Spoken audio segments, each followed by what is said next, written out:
अस्सलाम वालेकुम। अॼु सऊदी माण्हू योम वतनी मल्हाइनि था। असांखे मुंहिंजी मोकल हुई, थोरो घणो रुलूं था पिया रोडनि सां, मज़ो ॾिसूं था पिया।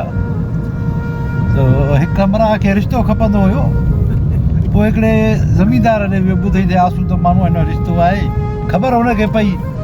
विया हुते ॾिठो त छोकिरी हुई, पर छोकिरी सफ़ा कारी, इहा कारी बुंडी हूंदी आहे, सफ़ा कारी हुई। हिन जो त असांखे छोकिरी नथी वणे, असां न वठंदासीं, असांजो छोकिरो नथो बीहे।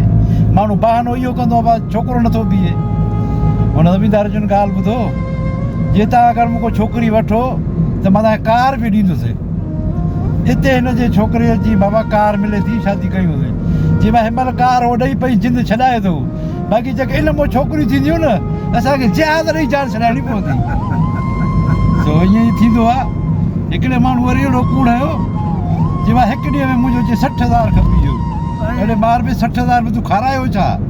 रही बि ॻोठ में त चांहि जो होटल बि कोन्हे, 60,000 खपी था मिलियो। त माण्हू खे ख़ुदा जो ख़ौफ़ ई कोन्हे, बसि जेके अचे उते ठोकेसि थो खणी।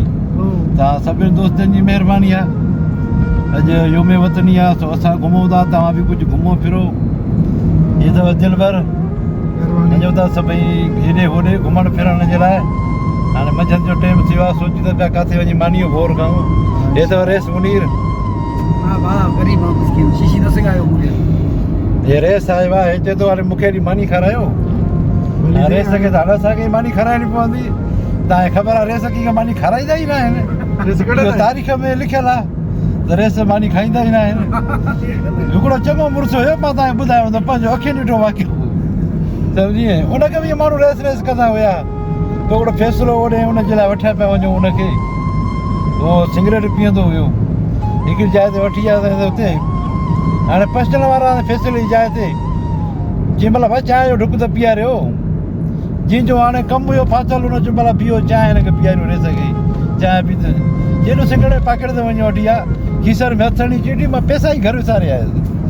त मां वञी वठी आहे सिगरेट पैकेट, वठी आयो सिगरेट पैकेट खोले, वरी खीसे में ॾिठो ई जी माचीस बि घर विसारे आयसि। अड़े मार पे, तूं माचीस बि न खयो आहे भाई, तूं मवाली कीअं आई? पैसा बि तुंहिंजा घर विसरी आहे, माचीस बि तुंहिंजो घर विसरी वियो। तो अहिड़े रेसर घुमियलु पना हेॾे, जेके माचीस बि साण कोन था कनि, ॿुधाए इहे फ़ाइदो ॾींदा, इहे कंहिंखे फ़ाइदो पोइ ॾींदा। तव्हां सभिनी दोस्तनि जी महिरबानी आहे, लख कुर्ब तव्हांजा। वरी जॾहिं फ़ैसिलो को मोटियासीं, वरी रस्ते में चयो जी भला हिते झरजो स्टार चांहि त पीअं हलूं। चांहि पीती हुते, हुनखे चयो जी ॻाल्हि ॿुधियो, किलो मुर्गी त वठी आण ॾे, पोइ पैसा मां त ॻोठ हली ॾींदो त। मां चयो हिन दफ़ो रोक पैसा ॾींदी ॻोठ खे। किलो मुर्गी वठी आणे थी, टमाटनि जो अधु किलो, बटाला, जी मां त ॻोठ पैसा ॾींदुसि। जॾहिं त ॻोठ मुड़े जे मूं लड़ियासीं, जॾहिं वञो मां जी हाणे माशाला वरी पोइ कॾहिं मिलंदासीं। मां चयो मिली रोक पैसा, जी मां तोपां खे अॻिते भली फ़ैसिलो हाराए भली 10 लख ॾंड पवे, पर कंहिं रेस खे वठी न ईंदुसि फ़ैसिले ते। तो दोस्तों काफ़ी रेस अहिड़ा बि आहिनि, अलाह पनाह जहिड़े रेसर मूं। अगरि कंहिंसां वञिणो आहे, कंहिं कम सां, कंहिंसां भलाई करणी आहे, माण्हू घरों ख़र्चु करे, पंहिंजे खीसे मां ख़र्चु करे। अगरि रेस थिए थो, पटका ॿधे थो, वॾेरो थिए थो, चङो मुड़ुसु थिए थो, त पंहिंजे घरों ख़र्चु करे न। बाक़ी अगरि ॿिया हुन जो ख़र्चु कनि, पोइ त ॿिया माण्हू मुड़ था गॾु हलंदा। बाक़ी पटके रखण में फ़ाइदो कहिड़ो, जो सभु ख़र्चु हुन ॿिया कनि। तव्हां सभिनी दोस्तनि जी महिरबानी। वरी ज़िंदगी रही त वरी ॿिया वेठा भरींदासीं। अॼु योम वतनी आहे, तव्हां सभिनी दोस्तनि जा लख कुर्ब। तव्हां बि निकिरी पोइ घुमण जे लाइ, घुमो फिरो कुझु। अॼु को ॾींहुं मोकल आहे कमकार मां, महिरबानी तव्हां सभिनी जी।